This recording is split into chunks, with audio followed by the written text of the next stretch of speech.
एक सवाल काफी पूछा जाता है कि एक्सएमएल क्या है और किस तरीके से ये डिफर करता है एचटीएमएल से।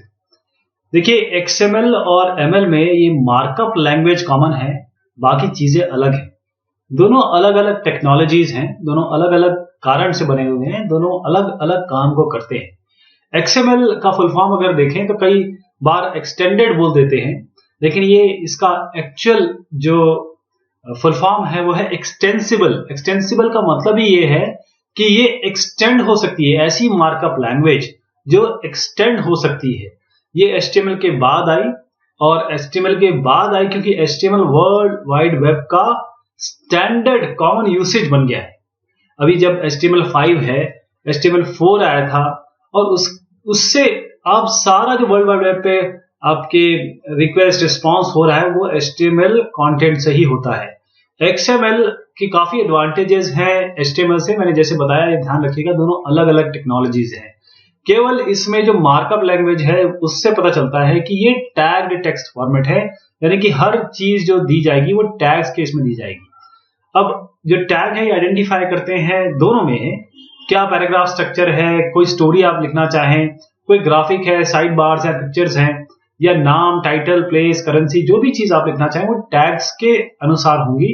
टैग यहां दीजिए, जैसे आप बताते हैं, जैसे मान लीजिए नेम लिखना है तो यहां नेम लिख दीजिए। ये एक्सएमएल के बारे में बता रहा हूं, नेम से ही बंद कर दीजिए इसे, ऐसे करके।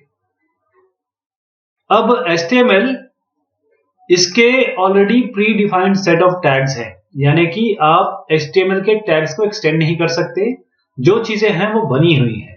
एक्सएमएल जहां तक उसका सवाल है, इसमें यूजर डिफाइंड टैग्स होते हैं, यानी आप अपने टैग्स खुद देंगे। इसीलिए ये डेटा एक्सचेंज का अब डी फैक्टो स्टैंडर्ड बन गया है। जब आप एक्सएमएल यूज करेंगे तो आप इंफॉर्मेशन को, कंटेंट को, और जो इंफॉर्मेशन अबाउट इंफॉर्मेशन है, इंफॉर्मेशन के लिए जो इंफॉर्मेशन दी गई है, वो मेटा डेटा को आप अलग कर सकते हैं।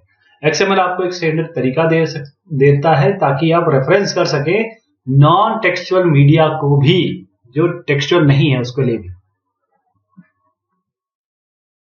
थोड़ा और समझते हैं कुछ और पॉइंट्स जो एक्सएमएल के लिए आपके अंडरस्टैंडिंग को बढ़ाएंगे। एक्सएमएल एक्सटेंसिबल मार्कअप लैंग्वेज है, और ये मार्कअप लैंग्वेज है जिसमें आपके मार्कअप्स है, आप एक क्रिएट कर सकते हैं डॉक्यूमेंट को हायरार्किकल स्ट्रक्चर में, यानी कि जो आपके अलग अलग, मैं बता रहा हूं, टैग्स, उन टैग्स के हिसाब से बाकायदा एक वेल स्ट्रक्चर्ड डॉक्यूमेंट बना सकते हैं।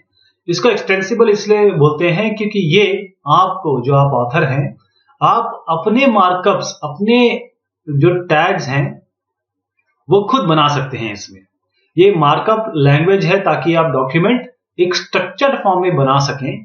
इसका मतलब ये है कि एक्सएमएल जो कंटेंट होता है उसमें वो भी होगा, साथ में इंफॉर्मेशन भी होगी, जो वो रोल प्ले करेंगे वो भी उसमें दिया जाएगा। एक्सएमएल एक रिकमेंडेशन है W3C का, ये बहुत इंपॉर्टेंट बात है।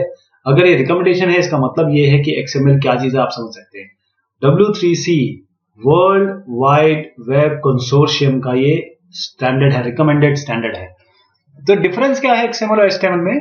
कुछ इनके जो टैग लेवल पे जाके बात करते हैं। जो इंटरफेस इन दोनों के आप देखेंगे, जो एचटीएमएल टैग्स हैं वो प्री डिफाइंड है, इसको आप चेंज नहीं कर सकते, जबकि एक्सएमएल टैग्स आप खुद ही डिफाइन करते हैं, खुद बनाते हैं।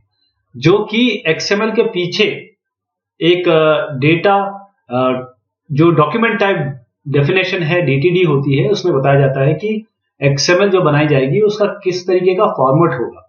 इसी के साथ XLST है स्टाइलिंग के लिए, ऐसे ही XSD है, ये सब पीछे होते हैं एक्सएमएल के पार्सिंग के लिए, कि एक्सएमएल के टैग्स जो बनाए गए हैं वो किस तरीके से आप बनाएंगे और क्या स्कीमा होगा इसका। अब जो HTML है वो डेटा को डिस्प्ले करता है, कैसा डेटा प्रेजेंट होगा, आपके वेब पेज पे डेटा कैसे दिखाई देगा, ये HTML की जिम्मेदारी है।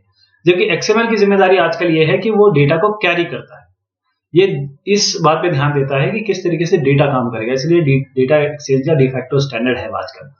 ओपनिंग और क्लोजिंग टैग XML डॉक्यूमेंट के वो एक ही केस के होने चाहिए, केस सेंसिटिव है XML, जबकि HTML में ऐसी रिस्ट्रिक्शन नहीं है। XML, क्योंकि ये क्यों है, क्योंकि DTD में दिया हुआ है, यहां पर डेफिनेशन होगी इसकी। XML and tags well form होने चाहिए, यानी कि वैलिड होने चाहिए। HTML में अगर नहीं होता तो कोई दिक्कत नहीं, कोई एरर नहीं आएगा। कोड्स अगर आप एट्रीब्यूट देते हैं XML में, जैसे आप यहाँ XML देते हैं और यहाँ पर जैसे नेम लिखते हैं, और नेम इक्वल टू कोई अंशु देते हैं आप। तो ये जो एट्रीब्यूट्स है उसको आपको कोड्स में देना पड़ेगा, HTML में ऐसी जरूरत नहीं है आपको।